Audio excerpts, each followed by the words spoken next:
पिछले वीडियो में हम लोगों को पता चला कि स्टॉक क्या होता है, एक्सचेंज क्या होता है, इंडेक्स क्या होता है, कैसे स्टॉक को खरीदते हैं और बेचते हैं जनरल व्यू में। अभी जब हम लोगों का स्टॉक सिलेक्शन करने का प्रोसेस आता है, मन में बहुत क्वेश्चन आ जाता है कि किस तरह मैं स्टॉक को सिलेक्शन करूं। कोई बोलता है कि कंपनी का बारे में डिटेल में जानना चाहिए और कोई बोलता है कि टेक्निकल से हम लोग स्टॉक को चुन सकते हैं। ये सब करने से पहले मैं आप लोगों को बता दूं, कंपनी के बारे में जो जिस स्टॉक में आप लोग इन्वेस्टमेंट करना चाहते हो, उस कंपनी के बारे में थोड़ा डिटेल में समझना बहुत ज़रूरी है। इसलिए इस चरण में पहला आता है कि फंडामेंटल एनालिसिस ऑफ स्टॉक्स। देखिए भाई, दो तरह के ट्रेडर होते हैं। एक जो होता है कि लॉन्ग टर्म के लिए सोचता है। अगर उनके पास 10,000 20,000 हो तो वो लोग क्या करते हैं, एक अच्छे स्टॉक लेकर उसमें पैसा डाल देते हैं और 5 और 10 साल के बाद उसका रिटर्न लेते हैं। लेकिन अगर कंपनी ख़राब हो तो 10 साल के बाद उन लोगों का पैसा भी डूब सकता है। और एक होता है शॉर्ट टर्म ट्रेडर्स, महीने के लिए होल्ड करते हैं और इंट्राडे भी करते हैं, आज ही खरीद कर आज ही बेच देते हैं। सो लॉन्ग टर्म इन्वेस्टमेंट अच्छा है, लेकिन अच्छा कंपनी सिलेक्शन करना भी आना चाहिए। देखिए, इन्वेस्टमेंट करने के लिए हम लोगों को कंपनी का फंडामेंटल एनालिसिस के साथ टॉप डाउन अप्रोच भी करना पड़ता है। टॉप डाउन अप्रोच मतलब इंडस्ट्री के बारे में भी थोड़ा पता होना चाहिए। उसके साथ साथ टेक्निकल एनालिसिस भी करना है एंड फाइनली वैल्यूएशन पर हमको फोकस करना है।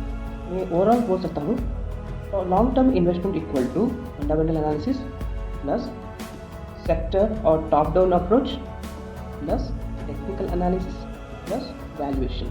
पहले आप लोगों के साथ में टॉप डाउन अप्रोच यानी इंडस्ट्रियल एनालिसिस यानी सेक्टरल एनालिसिस के बारे में बोल रहा हूँ।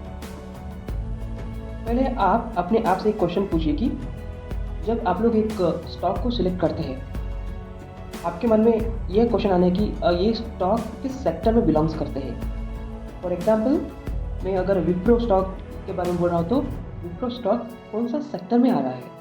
विप्रो स्टॉक्स आईटी सेक्टर में आ रहा है। Okay, first thing. Second thing, उस सेक्टर में कोई कंपटीशन है। लाइक विप्रो, अगर मैं स्टॉक को सिलेक्शन किया तो विप्रो को कोई और स्टॉक कंपटीशन दे सकता है। आईटी में इन्फोसिस है, एचसीएल है, ऐसा कंपेयर करना पड़ता है। अगर मोर कंपटीशन है तो लेस प्रॉफिट मिलता है। नेक्स्ट क्या करना है, आपको अपॉर्चुनिटी ढूंढना है। अगर मान लीजिए आप यही जो विप्रो को स्टॉक सिलेक्शन करने के लिए चाहते हैं, लेकिन उस समय क्या होता है, अगर सेक्टर फॉल कर रहा है, लॉन्ग टर्म से सेक्टर्स डाउन ट्रेंड में है, आप लोग अगर विप्रो में पैसा डालो तो भी आपको पैसा नेगेटिव में चले जाएगा। क्यों चले जाएगा? क्योंकि उस समय उस सेक्टर में फॉल स्टार्ट हुआ था। ये सब अंडरस्टैंड करने के लिए आपको एक और काम करना पड़ेगा। जो भी स्टॉक्स है उसको 5 स्टेजेस के बारे में पता होना चाहिए। वेरी सिंपल में, मैं आप लोगों को बहुत टेक्निकल नहीं बोल रहा हूँ। देखिए, अभी अभी एक नया स्टॉक्स है, वो नया स्टॉक अपना चलना स्टार्ट किया है। फॉर एग्जांपल, रिसेंटली क्या हुआ, एआई सेक्टर बूम हुआ, राइट। सो उसको बोलते हैं फर्स्ट स्टेज। अगर उस तरह का स्टॉक आप लोगों को मिला तो बहुत ही अच्छा है। क्यों? क्योंकि वो स्टॉक अभी अभी चलना स्टार्ट किया है, लॉन्ग टर्म के लिए डेफिनेटली अच्छा रिटर्न दे सकता है। सेकंड स्टेज में आते हुए जो सेक्टर्स ग्रोइंग अप है, अभी ग्रो कर रहा है, अगर आप लोग इस तरह का स्टॉक चुन लिया तो क्या होता है, आप लोगों का रिटर्न भी अच्छा मिलता है। थर्ड स्टेज में आता है कि मैच्योर्ड स्टेज। इस कैटेगरी में स्टॉक ऑलरेडी भाग चुका है, उसमें पैसे डालो तो क्या होता है, उस स्टॉक आपको उतना ज़्यादा रिटर्न नहीं दे सकता। फोर्थ स्टेज क्या होता है, मैच्योर्ड स्टेज आने के बाद क्या होता है, स्टॉक में फॉल आता है। उसको भी आपको ध्यान देना है। उस सिचुएशन में इस तरह का स्टॉक को आपको नहीं खरीदना है। क्यों नहीं खरीदना है? जब आप लोग स्टॉक बाय करते हैं उसका प्राइस धीरे धीरे धीरे डाउन होता चले जाएगा। वो भी आ सकता है, मैं ये नहीं बोल रहा हूँ कि वो कम्प्लीटली डेड हो गए, ऐसा नहीं है। ये टाइम लेता है आपसे, लाइक 2 ईयर्स 3 ईयर्स तक आपका पैसा लॉक हो जाएगा। इससे अच्छा आप लोग सोच समझकर इन्वेस्टमेंट करना चाहिए। फिफ्थ स्टेज में क्या होता है ना, जो स्टॉक ऑलरेडी गिर चुका है, 2 पॉसिबिलिटीज़ है, वो डिक्लाइन भी हो सकता है। कोई स्टॉक ऐसा भी है डिक्लाइन होने के बाद वापस नहीं आएगा। और एक पॉसिबिलिटीज़ है, जो स्टॉक गिरा है, नया बिजनेस स्टार्ट हुआ, उन लोगों को प्रॉफिट आना शुरू हुआ, ऐसा कंडीशन में क्या होता है, जो फॉल किया है ना उस स्टॉक रिवर्स हो सकता है। इसलिए आपको जब भी एक स्टॉक लेते हो तो आप लोगों को थोड़ा स्टेजेस के बारे में पता होना चाहिए। दोस्तों, कंपनी का स्टॉक में इन्वेस्टमेंट करने से पहले बिजनेस मॉडल जानना बहुत ही ज़रूरी है। आप लोग कुछ क्वेश्चन का आंसर फाइंड आउट करना है। वो क्वेश्चन ये है, कंपनी प्रॉफिट कैसे जनरेट करता है, क्या कंपनी के पास नया प्रोजेक्ट है जो किसी कॉम्पिटिटर के पास नहीं है? कंपनी का स्ट्रेंथ और वीकनेस के साथ साथ उसके अपॉर्चुनिटीज़ एंड खतरे के बारे में भी जानना बहुत ही ज़रूरी है। फंडामेंटल एनालिसिस करने के लिए हमें डेटा का रिक्वायरमेंट है। डेटा तो BSc NSc यानी और कंपनी का वेबसाइट में भी मिल सकता है। वो करीब 300 पेजेस रहता है। इसलिए इस वीडियो में बहुत ही इम्पॉर्टेंट फंडामेंटल्स फैक्टर्स मैं एक्सप्लेन करता हूँ। उनमें से पहला वाला मार्केट कैपिटलाइजेशन और मार्केट कैपिटल। ये बताता है कि कंपनी में कितना पैसा है, वो साइज़ बताता है। अगर कंपनी इज़ वेरी बिग, बहुत पैसा है, तो उसमें रिस्क भी और रिटर्न भी कम रहता है। मान लो अगर कंपनी वेरी स्मॉल है तो उसमें हाई रिस्क रहता है, उसके साथ साथ रिटर्न भी हाई रहता है। Second one, return on equity ROE। ये समझने से पहले कंपनी पैसे कैसे अरेंज करते हैं इसके बारे में थोड़ा नॉलेज रहना है। देखिए, कंपनी 2 तरीके से पैसे अरेंज करते हैं। पहला वाला कर्ज लेके पैसा अरेंज करते हैं। दूसरा वाला कंपनी का शेयर्स को पब्लिक में सेल करके अरेंज करता है, उसको हम लोग इक्विटी बोलते हैं। ओके, जब इक्विटी पर रिटर्न कैसा आता है, कितना आता है, जब ये कैलकुलेट करते हैं ना, हम उसको क्या बोलते हैं? Return on equity. Third one, return on capital employed यानी ROCE। अभी मैं बताया कि कंपनी 2 तरीके से पैसा अरेंज करता है। पहला वाला कर्ज से, अगर जब कंपनी कर्ज लेता है उस पर कितना रिटर्न आता है उसको हम लोग बोलते हैं ROCE। अगर ज़्यादा हो तो अच्छा है। जो रिटर्न ऑन इक्विटी है, अगर 15% से ज़्यादा है वो कंपनी को अच्छे माने जाते हैं।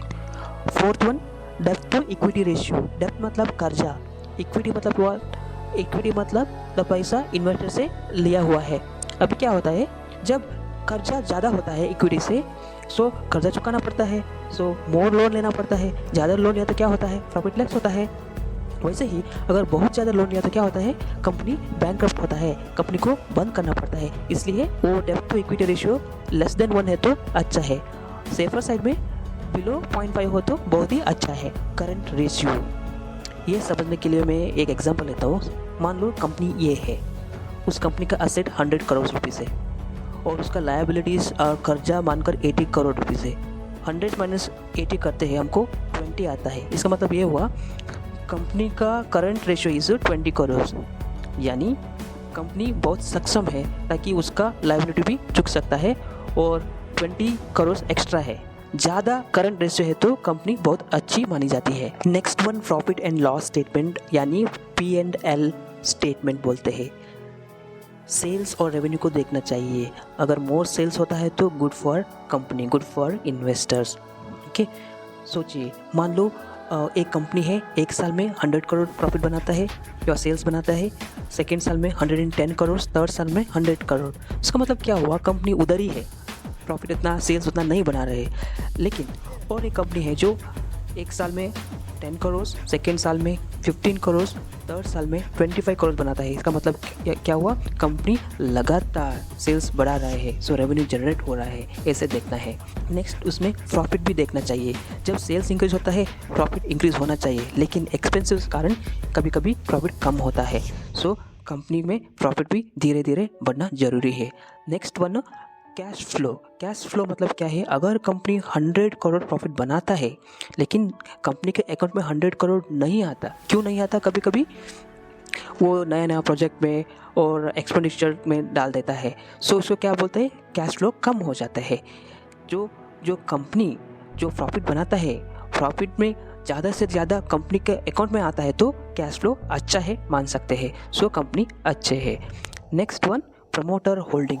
प्रमोटर मतलब मालिक, यानी कंपनी स्टार्टिंग में बनाते हैं, अगर उन लोगों का परसेंटेज बहुत कम है और डिक्रीज हो रहा है, इसका मतलब ये है कि उन लोगों को कंपनी में ट्रस्ट नहीं है, कंपनी ठीक ठाक नहीं चल रहा है। इसलिए promoters holding more than 50% if it is there means is very good. Next one, FII and DII। ये कौन होता है? Foreign investors and domestic investors. उन लोगों का रहना भी बहुत ही अच्छा है कंपनी के लिए। अभी आप लोगों को फंडामेंटल एनालिसिस कैसे करना है, टॉप डाउन अप्रोच कैसे करना है, ये सब पता है। लेकिन ये सब अंडरस्टैंड करने के बाद अगर आप कोई स्टॉक खरीदते हो, कुछ ही दिन के बाद वो स्टॉक गिर सकता है।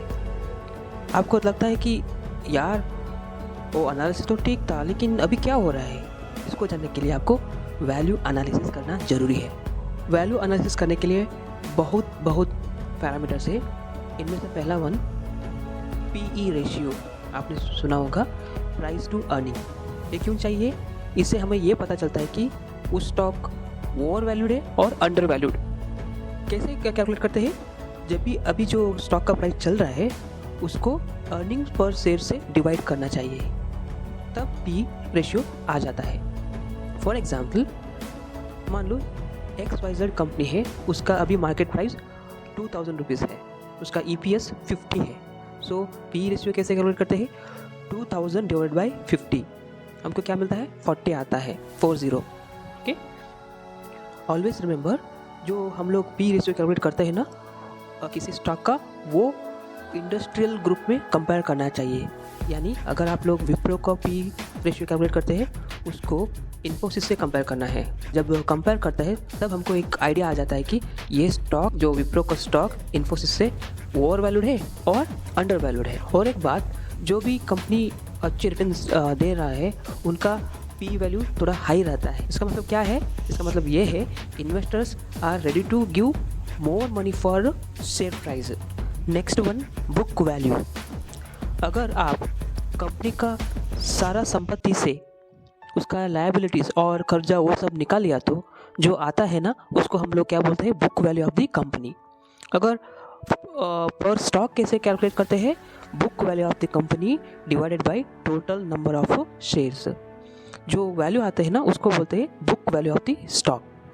अगर current market price book value से ज़्यादा है तो उस स्टॉक को अच्छे माने जाते हैं।